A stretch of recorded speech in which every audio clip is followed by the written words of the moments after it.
Good morning. So it's now day 94 of the vlog. And you're probably wondering why I'm sleeping with a kettle in my hand. That's because today we're looking at rituals and superstitions. I thought I've touched on superstitions a little bit before, but I wanted to see what sort of things the very elite athletes do, essentially to kind of get themselves ready pre-game, and sort of during game, maybe post-game as well. And then sort of look at things I do as well, because actually I'm quite a superstitious person who likes sort of a bit of a ritual routine as well. The reason I'm on the kettle is because someone who I looked up slept with their baseball bats, and there's plenty of very weird ones which we'll be sharing through the vlog today. So yeah, we're going to have a little look at them and see how crazy they are, and maybe give a few a try as well. Before I do that, I need to start my first ritual, my first sort of superstition. Let's say I have to do, as you know, 250 press-ups before I have my breakfast. Let's get out of bed. I'm going to put the kettle back. I don't sleep with the kettle really, I promise. Or maybe I do. And let's crack on with the day. Catch you in a bit.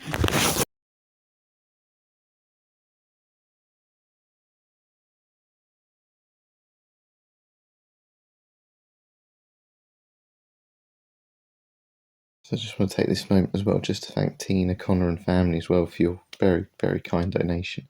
Said I've received a lot of donations from you all over the last few days, and honestly it's really kept me going. It's so nice waking up and seeing those emails, or I've been out for a walk or whatever and you see, oh, someone's donated. And as I said, it's only the amazing work you all do that inspires me to really want to do this. And as I said, I'm hoping I'll be able to share all these photos and videos with you soon. And if you are watching these vlogs, yeah, I hope you're enjoying them as well. Can't believe I'm already over 90 now. So yeah, I hope you enjoy these ones. And again, thank you very much. I look forward to sharing all the day with you.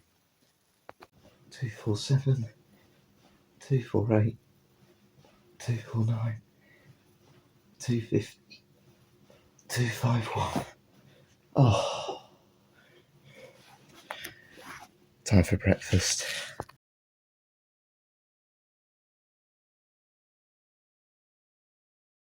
We all think sort of weird rituals and superstitions tend to be bad things, but actually I found some that are quite nice. And something I like to do after I have my sit-ups is eat one of my chocolate eclairs. Now, I'm going to before I take my breakfast because I can't wait for it.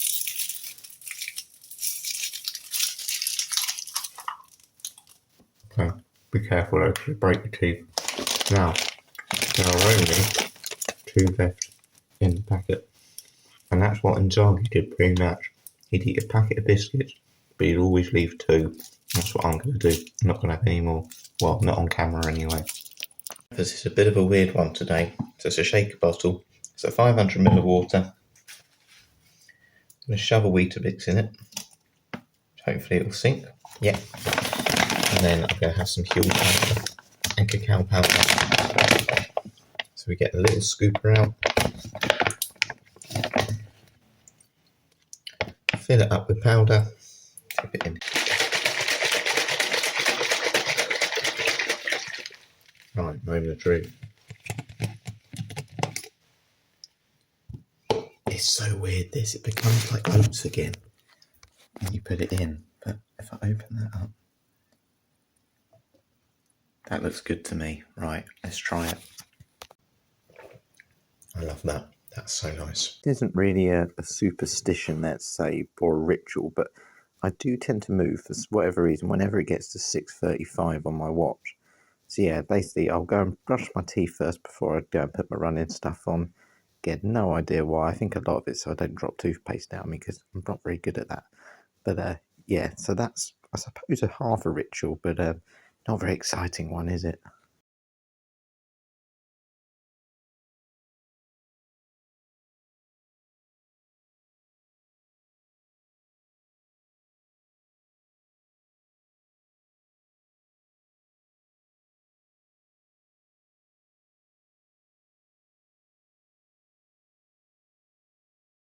You would have just seen there's a lot of sort of feet and sock rituals pre-game, which is really weird. Laura Trott does one where she stands on a wet towel. Now, the reason she says she done that is she won a race once, a junior race, with a wet sock. So I've just wet my towel. I'm going to put it on the floor and do it there. Now you saw an athlete that didn't have anything with him. He's a runner and he actually has odd socks on the day of an event. So I've done that as well. So I've got 2 different colour socks on, which you'll see in a minute. Serena Williams doesn't wash her socks during a tournament, so she keeps the same dirty ones on. So I've decided to keep one of my ones on, which is still from the gym yesterday. So lovely, right? I have to say, Mutu, which is an ex-Chelsea player who hasn't got the best reputation, he's put basil leaves in his socks as well, so you would have seen that as well. I don't think that's as weird as a sponge, so I think I win that one for a ritual. But anyway, let's stand on a wet towel and get a wet sock. Not looking forward to this. Got the different colour socks on. Oh, it's going to be horrible. Oh, there we go. It's just come through. I'll tell you what, that's not as bad as a wet puddle, but it's still not very nice. That will not be added to my rituals, that's for sure.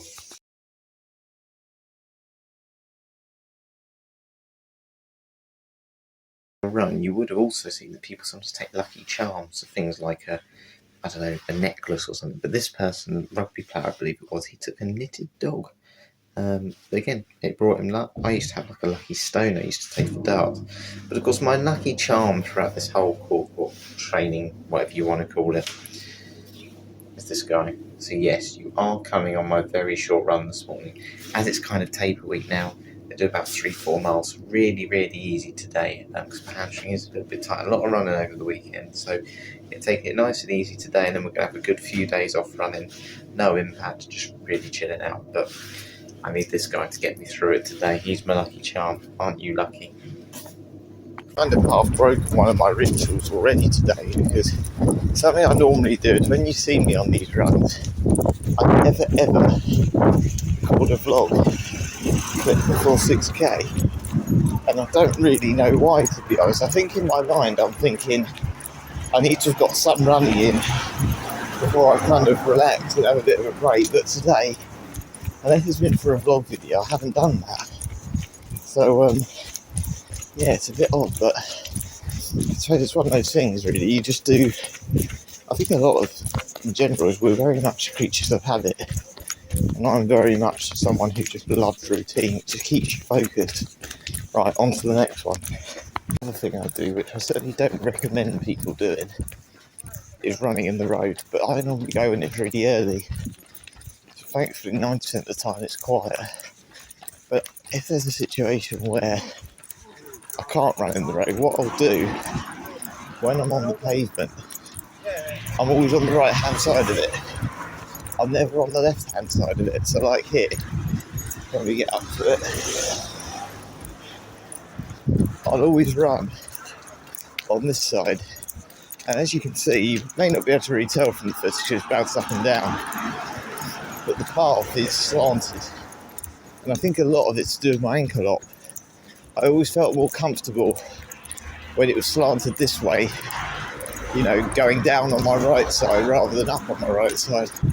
Always felt better on my ankle. So yeah, there's I think the reason why. I'm not 100% sure though, because if I go over it, it makes no difference. Weird one. You may not be able to see this from the glasses, but hopefully you can. It's actually raining a little bit. It's quite windy as well. But yeah, it's not cold or anything, which is good.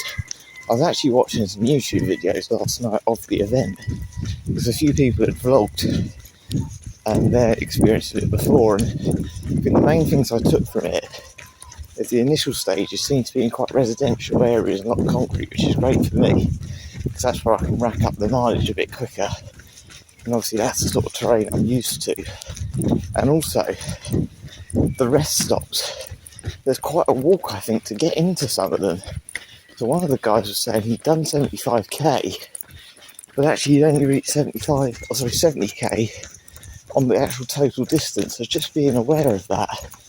There's a little bit of walking at the rest stops as well to sort of get into them. But again, it's just going to be a case of refueling, you know, and just making sure I tick along with it really. And obviously today's kind of like, I would say, my last real sort of run day before the proper taper starts. Kind of unofficially starting today, so I'm going a lot slower, but tomorrow is when I really cut back on impact, and as I said, I won't be running at all for the next few days, that's for sure.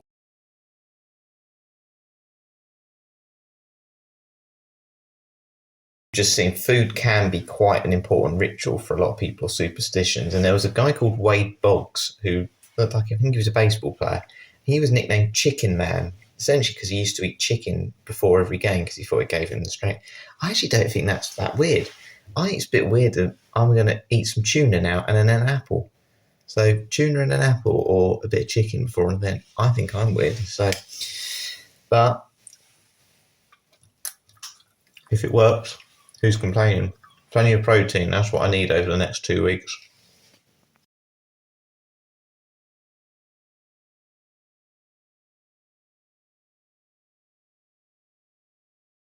I finished my run, time for a shower, did 8 miles in the end. So this is a bit of a weird one. I found out that there was a person called Minnie Minoso, phone's moving because it's sliding. Essentially, if they had a bad performance, what he'd do is he'd go in the shower with his clothes on because he thought that would get rid of the stink of the game. And what happened is, in the next few games, he did really well. And then the whole team started doing it, as you would have just read. So I didn't have a bad run, by the way, I had a good run. But I'm going to shower in my clothes to see how comfortable it is. Not sure I'm going to like it, but it doesn't say anything about cold shower. So it's going to be a warm shower in my clothes. And we'll see if it makes me even stronger at the gym today. Let's find out.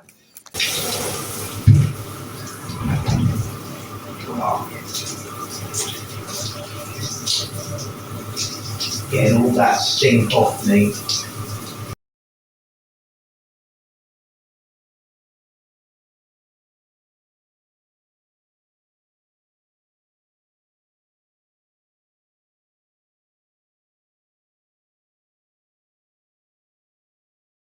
A couple of other sort of really strange rituals. So David James, who was an ex-Portsmouth goalkeeper, phone's moving again. He used to basically wait till the toilet was empty and then spit on the wall before he went out pre-game. And if anyone's ever watched Rafa Nadal play tennis, you'll know he's obsessed with like pulling his top, touching his nose like this and flicking over. He does it all the time. And he also makes sure his bottles are facing the side of the court he's playing on. So yeah, he'll deliberately like line them up as well. Mine isn't as weird as that. I do have one pre-gym thing, which I'll show you, because I'm going to take the car today. I'll show you what I do before I go out into the gym. I either do this in the car if I take it, or in the toilet there, if I'm walking there. But before that, I'm going to put the hair stuff on. I don't think that's superstition. It's a mess.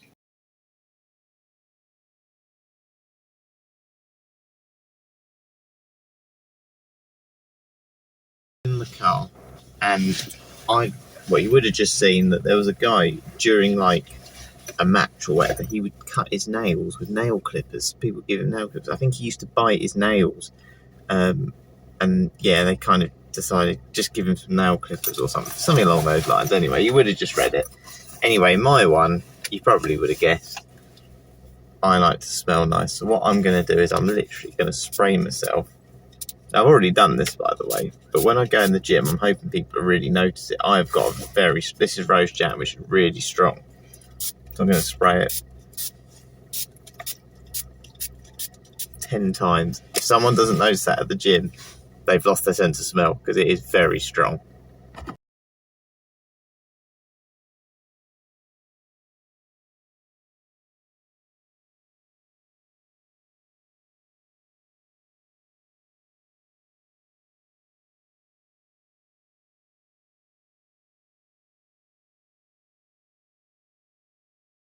I'm back from the gym now, and I thought I would kind of share some of the other sort of superstitions or rituals I have, or I've picked up in the past, whether they're not, not related to running, might be related to other sports.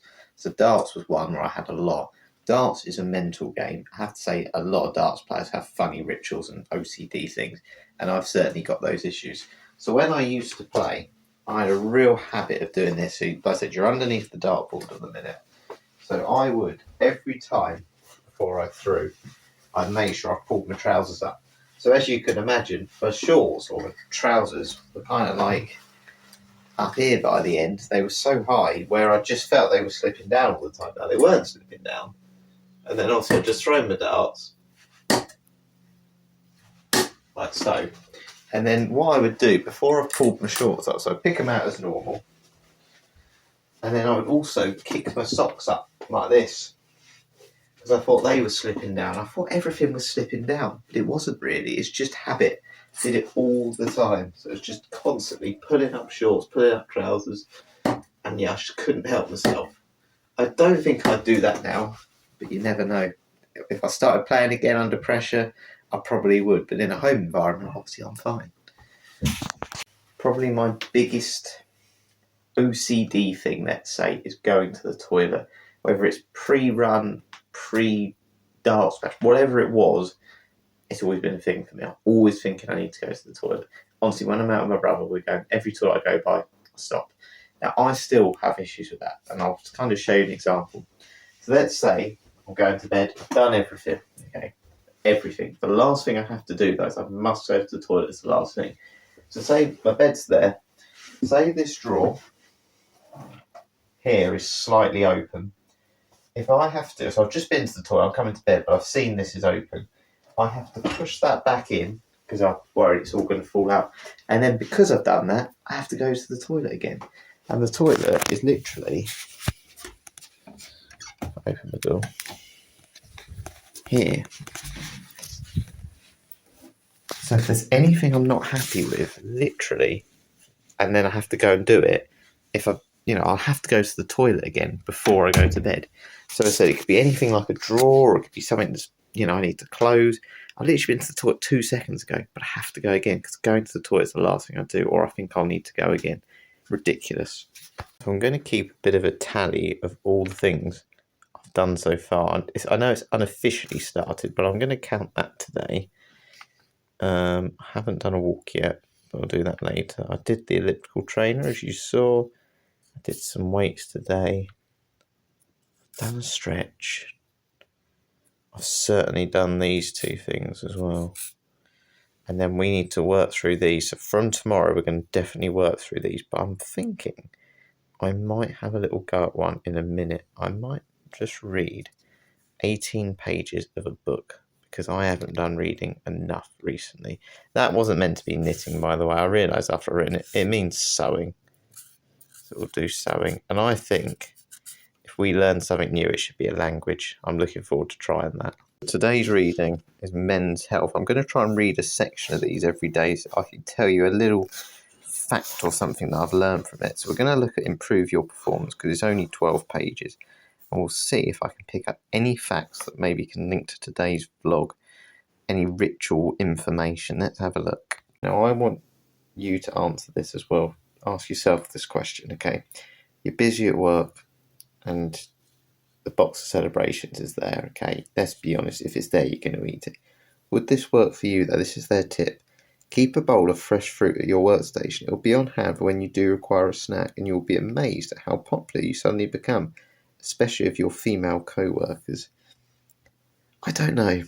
2 reasons for that.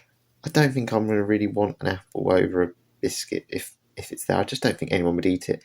It would go off before anyone eats it. And let's be honest, if someone's coming in with a box of apples or whatever, you're probably going to get some strange looks. So yeah, not sure about that tip. I get the meaning of it, but there's some very, very funny ones in here, which obviously we'll go over the next sort of 10, 11 days. Sort of rituals and superstitions, kind of pre-event or pre-work, or maybe during, but sort of mainly that pre-side of things. What about post sort of event rituals or rituals that you might do in everyday life? There's plenty. You probably don't even realise in the workplace how many they are. How many people go for Christmas meals? How many people go out for sort of work lunches every so often? Something I had in my first job was like employee of the month, employee of the year. Of course, I got employee of the year as well. But if we're being serious though, awards like this were great because it motivated everyone to really give their all. And then if you did really well and you were nominated, you go for a lunch. It was fantastic. It was like, it was really nice just to have that sit down once a month to say, well done, thanks for your hard work. And I said, I think that's brilliant. I think it's great that businesses do these things. other things as well. If you think about in a hospital, potentially a cancer patient will do a ringing of the bell when they finish their sort of final round of chemotherapy. It's something that, again, I think it probably means, it will mean a lot to that person. So, they're just little rituals that, you don't think about, but they are in our lives. And I said, you see it all the time. And I think a meal or anything like that is brilliant. So it doesn't have to be sport related, these rituals. They're in your daily life all the time. And it's just a way of life, really. It's a part of our culture.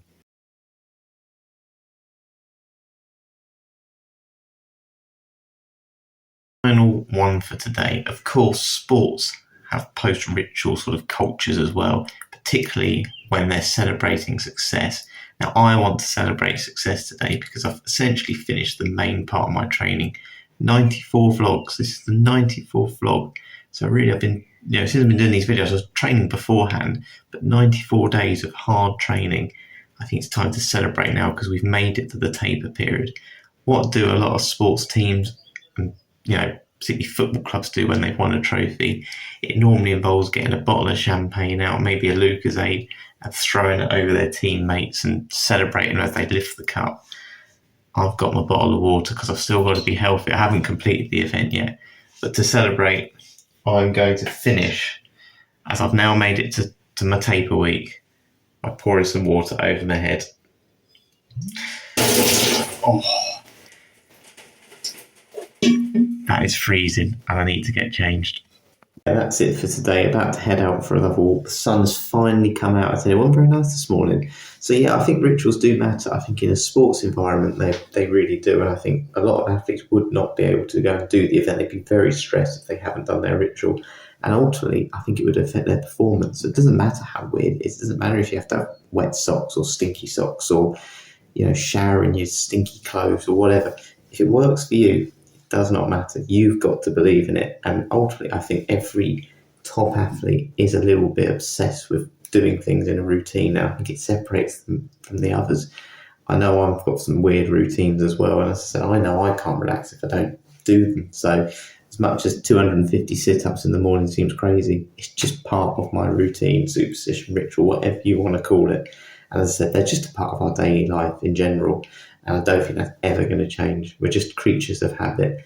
In terms of tomorrow, obviously now I'm going to have a little bit more time, so I'm not going to be able to do some of those habits that I've been doing over the last 90 odd days. So I'm going to have a little bit more time. I'm going to look at gratitude. I'm going to take a step back and look at some ways I can show a bit more gratitude. I've touched on this before a little bit, but I said I want a little bit more of a look because there's been so many amazing donations and I said so many great things that happen in our community. I want to kind of have a step back and think about what they are and find ways of showing how grateful I am for it. So yeah, I hope you'll enjoy that one. Hope you enjoyed this one today. I say some very strange things I've tried, but I've enjoyed doing it.